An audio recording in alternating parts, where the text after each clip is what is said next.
అమ్మఒడి ఒక్కరికే వచ్చిందని చెప్తుంది. ఇద్దరున్నా ముగ్గురున్నా కానీ ప్రతి ఒక్కరికి కూడా సంవత్సరానికి 15,000 వాళ్ళ అకౌంట్ లోకి డైరెక్ట్ గా పడుతుంది. అది కాకుండా ఇంటర్మీడియట్ చదివిన పిల్లలు ఎవరైతే ఉంటారో వాళ్ళకి తర్వాత కనుక చదువుకోవడానికి డబ్బులు లేకపోతే పేదవాళ్ళైతే వాళ్ళ కళల్ని నిజం చేయటం కోసం, వాళ్ళు డాక్టర్ అవ్వాలనుకుంటారు, ఇంజనీర్ అవ్వాలనుకుంటారు, వాళ్ళ కళల్ని నిజం చేయటం కోసం చంద్రబాబు నాయుడు గారు ఏం చేస్తున్నారంటే, నేను ష్యూరిటీ, మీరు బ్యాంకులో డబ్బులు తెచ్చుకోండి వడ్డీ లేకుండా. ఎంతవరకు వడ్డీ లేకుండా అంటే ఆ పిల్లలు చదువుకుని ఉద్యోగాలు వచ్చి వాళ్ళ సంపాదనలో పడిన తర్వాత అప్పుడు కట్టుకోవాలి. ఎలా ఉన్నది? చదువుకోవాలి అనుకున్న పిల్లలకి డబ్బులు లేవు అనేది, దాని వలన ఆగిపోకూడదు చదువు. ప్రతి ఒక్కళ్ళు చదువుకుని మంచి జాబులు తెచ్చుకోవాలి. దానికి బీద బడుగు బలహీన వర్గాలకి డబ్బులు లేదు అనేది అవ్వకూడదు అది అని చెప్పేసి ఆయన ఆలోచించారు. మీకు ఇప్పుడు ఒక కుంట పొలం ఉంటుంది, దాన్ని కనుక పట్టాదారు పుస్తకం ఉంటే కనుక సంవత్సరానికి 20,000 మీకు ఇస్తారనమాట. అర్థమైందా? ఇలా ఎన్నో పథకాలు, ఎన్నో ఆశలు మీకు ప్రతి ఒక్క మహిళకి పెద్ద పీట వేయాలి అనే చంద్రబాబు నాయుడు గారి యొక్క ఆలోచనని మనం ముందుకు తీసుకెళ్ళాలి అంటే ఆయన ముఖ్యమంత్రి అవ్వాలి. అవునా? ముఖ్యమంత్రి అవ్వకుండా మనకి ఇవన్నీ వస్తాయా? రావు. అయితే మనం అలా కూర్చుని ముఖ్యమంత్రి అవుతారు అనుకుంటా కూర్చుంటే కుదరదు. ఏం చేయాలి? మీలో ప్రతి ఒక్క మహిళ కూడా ఒక మహాశక్తి లాగా అయింది. అర్థమైందా? ఒక్కొక్కళ్ళు కనీసం ఒక 10 మందితో మాట్లాడి వాళ్ళని రేపొద్దున 13వ తారీఖున సార్వత్రిక ఎన్నికలలో 10 మందిని చంద్రబాబు నాయుడు గారు అంటే సైకిల్ గుర్తుని ఓటేయండి మీరందరూ అని చెప్పి 1కి 10 సార్లు చెప్పాలి. అంటే అమ్మా మాట్లాడు, 1కి 10 సార్లు చెప్పాలి. అంటే ఏంటి? ఇప్పుడు పక్కన అమ్మ ఉంది, లేకపోతే అమ్మ ఉంది, తెలుగుదేశం వాళ్ళు ఉన్నారు, వాళ్ళని చెప్పేసి కూర్చుంటే కుదరదు. వాళ్ళు ఎలాగో మన పార్టీ వాళ్ళే, తెలుగుదేశం సైకిల్ గుర్తుకే వస్తారు. ఎవరితో చెప్పాలి మీరు?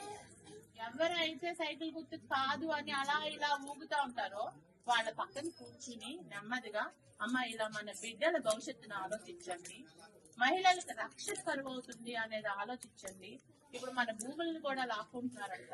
ఇలా చూస్తే మన కరెంటు బిల్లుల దగ్గర నుంచి అన్ని పెరిగిపోయి మనం ఎలా బతుకుతాము మనకు వచ్చే ఆదాయంలో అనేది ప్రతి ఒక్కరికి చెప్పి మీరు సైకిల్ గుర్తుకు ఓటేపించాలి. అంతేకాదు ఈ రోజున మనకి సెల్ ఫోన్లు వచ్చినాయి. ఇదివరకు కాలంలో మనకి సెల్ ఫోన్లు లేవు. అవునా? సెల్ ఫోన్లు వచ్చినాయి. మనం పొద్దున్న లెగిస్తే వంట గరిట ఇలా తిప్పుతా ఉంటాము, పక్కన ఇలా పెట్టుకుని చెప్పమ్మా అని చెప్పి మాట్లాడుతూ మాట్లాడతామా? దేని గురించి మాట్లాడతారు? ఆ ఎల్లమ్మ అదంది, ఈ పుల్లమ్మ ఇదంది, అవునా? అంటారా లేదా? అయితే ఇప్పుడు ఎల్లమ్మలు ఏం మాట్లాడారు, పుల్లమ్మలు ఏం మాట్లాడారు కన్నా మన జీవితాలు బాగుపడటం అనేది ముఖ్యమైన పాయింట్. అవునా? సో ఇంకొకటి కూడా ఉంది. మీకు అందరూ ఏం చేస్తారో నాకు బాగా తెలుసు. ఏంటంటే టీవీ ఆన్ చేసి కార్తీక దీపం అని, లేకపోతే చిన్న పెళ్లి కూతురు అయిపోయినట్టు నేను చాలా బ్యాక్ స్టేజ్ కొత్త సీరియల్స్ వెళ్తున్నామా కదా, ఆవిడ ఎప్పుడు తిరుగుతూనే ఉంటుంది. సో కొత్త సీరియల్స్ ఏదైనా కానీ ఆ సీరియల్స్ అలా చూస్తూ ఉంటారు, ఇలా పెట్టుకుని ఇలా చూస్తూ ఉంటారు.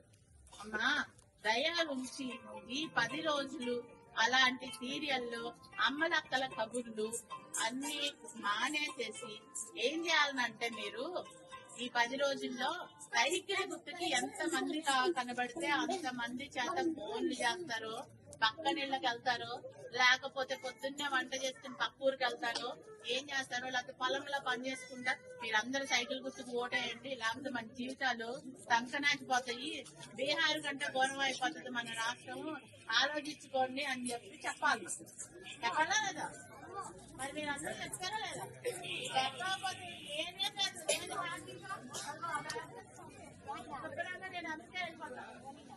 నాకేం కష్టం లేదు,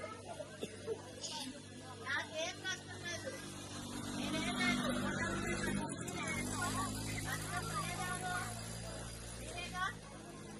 మీరు కూడా కాదు, మీరు ఏముంది పర్లేదు, ఏదైనా కొంచెం అలా బాగానే ఉంది.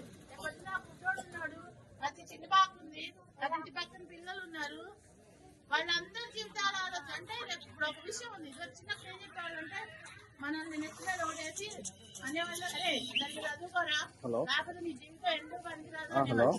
అవునా? ఇప్పుడు పాపం చదువుకున్నా మన అమూల్యమైన ఓటు వేసి ఎన్నుకునే నాయకులు లేకపోతే వాళ్ళ జీవితం దరిద్రం అయిపోతుంది. అంటే వాళ్ళ జీవితాలు ఎవరి చేతుల్లో ఉన్నాయమ్మా? మీ అందరి చేతుల్లో ఉన్నాయి, వాళ్ళ చేతుల్లో కాదు. ఓటు హక్కు లేని వాళ్ళు ఏం చేయలేకపోతున్నారు. వాళ్ళకి నిజంగా జీవితం బాగుపడాలన్నా కానీ వాళ్ళ జీవితాన్ని సరైన నాయకుడిని ఎన్నుకోకపోతే వాళ్ళ జీవితాన్ని నాశనం చేయడానికి కారణం ఎవరవుతారు? మీ అందరూ అవుతారు. అవునా?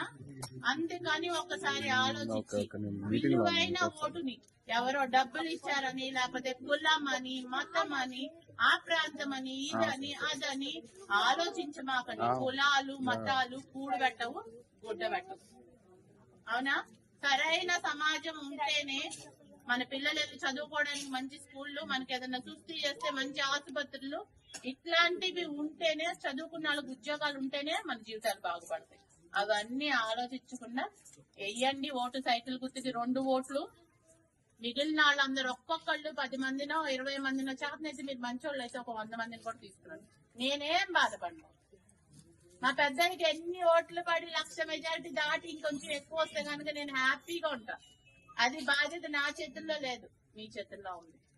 మీరు అందరూ ఎంత మందిని కావాలంటే అంత మంది చేత సైకిల్ గుర్తుకి 2 ఓట్లు వేపించి నారా చంద్రబాబు నాయుడు గారి నాయకత్వం గట్టిగా ఒక 1,00,000 రూపాయలు 1,00,000 మెజారిటీ వచ్చేటట్టుగా మీరు గెలిపించాలి అని ఓకేనా? Thank you. ఎందుకు నేను ఎవరితో చెప్పలేదు కదా, మీరు చెప్పాలి కదా. నా పేరు కృష్ణప్రియ. నేను అమెరికా నుంచి వచ్చి గత 2 సంవత్సరాలుగా అన్ని చోట్ల తిరుగుతా. అమ్మ మా బాబు గారిని గెలిపించండి, సైకిల్ గుర్తుకు ఓటేయండి, మీ జీవితాలు బాగు చేసుకోండి అని చెప్తున్నా. ఓకేనా? Thank you.